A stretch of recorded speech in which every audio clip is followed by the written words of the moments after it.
A paz do Senhor, meus amados irmãos, é com muito prazer que nós apresentamos a nossa nova lição, segundo trimestre de 2016, lições bíblicas de adulto com tema Maravilhosa Graça, que traz como subtema o Evangelho de Jesus Cristo revelado na Carta aos Romanos.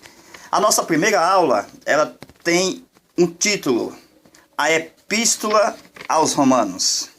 O nosso textuário está em Romanos 1,16, que diz: Porque não me envergonho do Evangelho de Cristo, pois é o poder de Deus para a salvação de todo aquele que crê, primeiro do judeu e também do grego. A nossa verdade prática.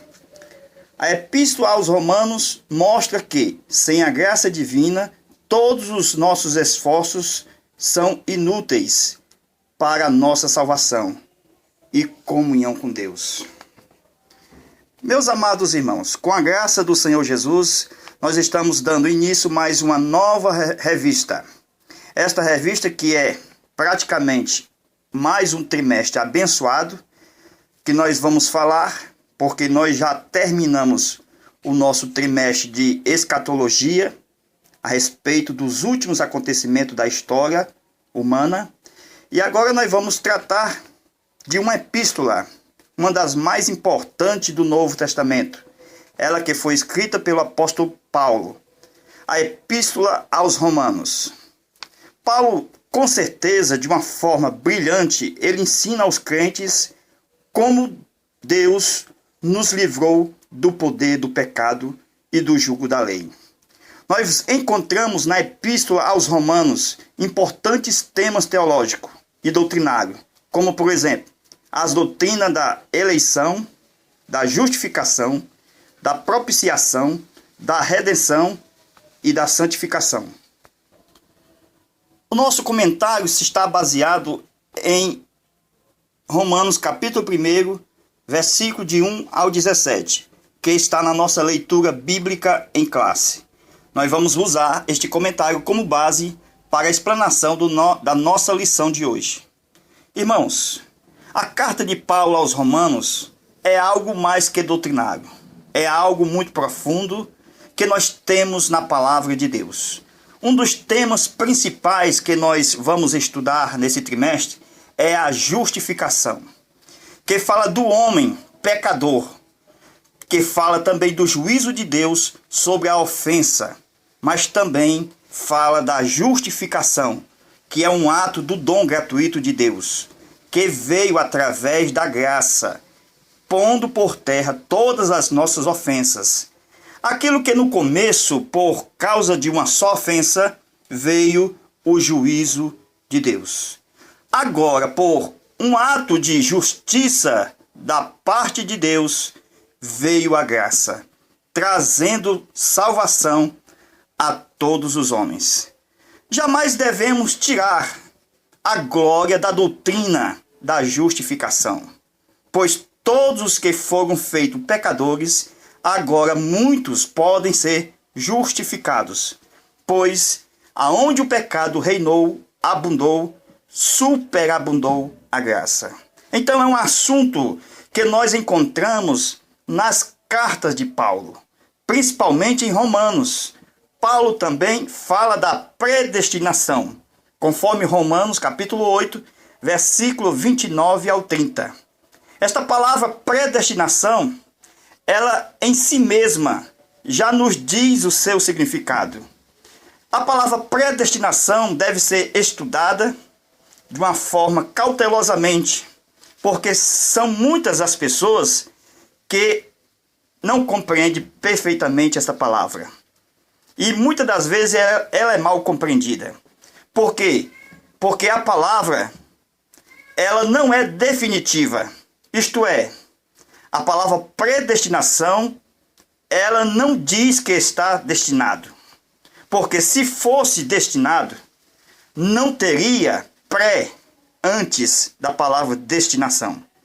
Então, é uma palavra que podemos dizer que está lá embaixo em relação à pessoa que está eleita, Quem está eleita já está destinado.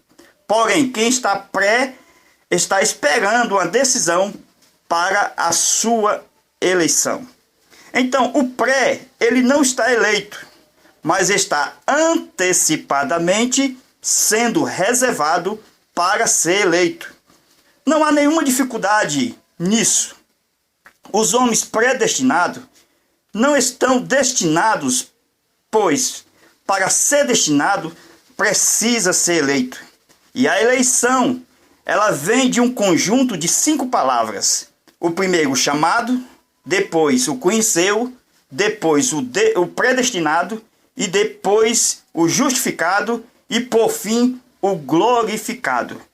Só assim está destinado, isto é, eleito. Quando nós falamos e afirmamos que Deus nos conhece, nos conheceu de antemão, isso não interfere jamais na nossa decisão, pois o conhecimento de Deus, que Ele tem antecipadamente dos fatos, está na sua presciência, de uma maneira de usar para com as suas criaturas de uma forma misericordiosamente. Então, diante da situação ruim e que o homem passa e Deus conhece a situação por causa do pecado, então Deus utiliza na sua presciência a sua misericórdia. E assim o homem deve usar a sua decisão para com a misericórdia de Deus quanto à nossa salvação.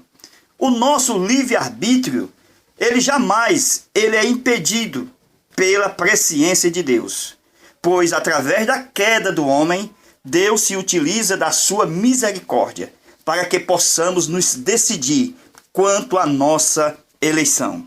Então tomamos como base a palavra pré-inscrição. Quem está pré-inscrito está balançando em cima de uma corda bamba, pois você ainda não é um inscrito, você ainda é um pré. Então, quem está pré está esperando uma decisão para o seu destino. Se não houver decisão, automaticamente essa pessoa não pode ser eleita, pois só está pré e não destinado. Quem está pré não quer dizer que alcançou. Vejamos agora alguns exemplos de pessoas na Bíblia. O etíope que lia o livro do profeta Isaías, aquele livro que ele não entendia as suas passagens bíblicas, mas o livro em si, que estava nas suas mãos, não poderia pôr as mãos sobre a cabeça do etíope e nem pôde batizá-lo. O livro era importante, era um livro de Deus e era fundamental para a salvação dele, mas foi apenas um meio para que ele pudesse alcançar a salvação. O livro estava ali, mas quem pregou para ele foi Filipe, e ele tinha que crer, tinha que decidir e tinha que aceitar a pregação de Filipe para ser um salvo. Um outro exemplo é o caso de Cornélio, quando o anjo lhe apareceu. Porém, aquele anjo, quando lhe aparece, ele não prega o evangelho para Cornélio. O anjo apenas indica uma casa onde havia um homem chamado Pedro. E ele, Cornélio, deveria aceitar a pregação de Pedro para ser salvo e ser batizado. Um outro caso, o caso de Paulo, que anteriormente era Saulo. Quando ele ia no caminho de Damasco e no meio do caminho apareceu o Senhor Jesus Cristo. Jesus não batizou Saulo. Jesus não orou por ele para que caísse as escamas dos seus olhos. Jesus não pregou para ele, mas Jesus indicou uma casa onde um certo homem chamado Ananias deveria dizer o que Paulo tinha que fazer. Teve que ir até Ananias, tinha que crer e aceitar a pregação de Ananias. Paulo tinha que receber o dom do Espírito Santo por imposições de mãos de Ananias. Tinha que crer no Evangelho e ser batizado. Veja, meus irmãos, que nenhum desses três, o etíope, o Saulo e o Cornélio, que tiveram grandes oportunidades através do livro de Deus, das visões de Jesus e da revelação do anjo, significa que essas oportunidades o salvaram. Era preciso eles crer no Filipe, que pregou para o etíope. Eles tinham que crer na mensagem de Ananias, que pregou para Saulo, e Pedro, que pregou para Cornélio.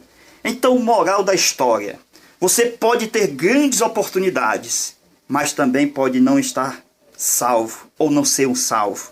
As oportunidades que Deus lhe dá são para que você fique inexcusáveis diante dele, diante de Deus. As oportunidades revelam um meio para que você seja salvo. Por isso que a eleição é um enganamento, umas engrenagens que funcionam juntos. E são 5 elas. E tem aqui os nomes: chamado, conhecido, predestinado, justificado e glorificado. Vejamos nesse momento um resumo da teologia ensinada por Paulo. Segundo o que escreveu Paulo nas suas epístolas, ele escreveu que há 3 dispensações, que pela ordem ela é descrita na Bíblia em Efésios 3 e 9 como a dispensação do mistério. Em Efésios 3 e 2 como a dispensação da graça. Em Efésios 1 e 10 como a dispensação da plenitude dos tempos. Então, na primeira dispensação, que é a dispensação do mistério, Paulo inclui aqui o mistério do Filho de Deus, que era conhecido naquele tempo como Verbo de Deus, e agora hoje conhecemos como Filho de Deus. Este que estava no seio do Pai, conforme João 1:8, que foi revelado entre os homens, que agiu por ocasião da eleição dos anjos como capitão do exército do Senhor. Então, naquela grande rebelião, quando Lúcifer ele se ergueu, porém ele foi derrubado, porque o capitão do exército do Senhor estava ali para impedir a sua astúcia. Então, Jesus, ele é o revelado entre os homens e atua na salvação dos homens, quando foi introduzido por Deus na dispensação da graça, que já é uma segunda dispensação. Então, a Bíblia fala dos aspectos da revelação do Filho. O Filho de Deus se revelou primeiro na dispensação do mistério, como anjo do Senhor, como anjo que luta com Jacó, como anjo do Senhor que fala com Agar, como anjo do Senhor que fala a Moisés, como anjo que foi revelado lá em Davi, em Araúna. Ainda revelou como rocha no deserto, através da qual Deus revelou a sua bondade a Moisés, fazendo que a mesma vertesse água, mas que foi ferida por 3 vezes, uma vez e 2 vezes depois. Na verdade, a rocha era Cristo. 1 Coríntios, capítulo 10, versículo de 1 ao 3. Então, agora na dispensação do mistério, ele se revelou como nuvem, como fogo, como luz, como juízo. Mas depois de sua encarnação, já na dispensação da graça, ele trouxe uma revelação própria do seu próprio corpo, encarnando-se, trazendo-se, se fazendo homem. Então a Bíblia, ela fala do mistério escondido em Deus. E esse mistério estava escondido no seio do Pai. Esse mistério se deu a conhecer através da igreja. Então, era um mistério escondido no seio do Pai. Nem os principados, nem os potestades o conhecia. E Jesus foi um mistério bem guardado. Paulo teve uma bela compreensão profunda desse mistério. O Verbo de Deus era Cristo. Estava no seio do Pai, a palavra que procedia da boca de Deus. A dispensação do mistério abrange desde os tempos da eternidade passada até chegar à revelação do Cristo encarnado no ventre de Maria. Essa dispensação tem 2 fases. A primeira está desde os tempos antes da criação de todas as coisas até o início de Gênesis, capítulo 1, versículo 1. A segunda fase, ela compreende-se desde a criação dos céus e da terra até a sua encarnação. Então, até a encarnação havia uma unidade absoluta. Isto é, antes de Cristo se tornar carne. Antes da morte do Cordeiro, que foi imolado, antes da fundação do mundo, sempre houve um só Deus, 3 pessoas em um só Espírito. A essência era espiritual, de natureza espiritual. Antes da dispensação da graça, era a dispensação do mistério, aonde o Pai era conhecido como ancião de dias, Jesus como Verbo e o Espírito Santo como Santo.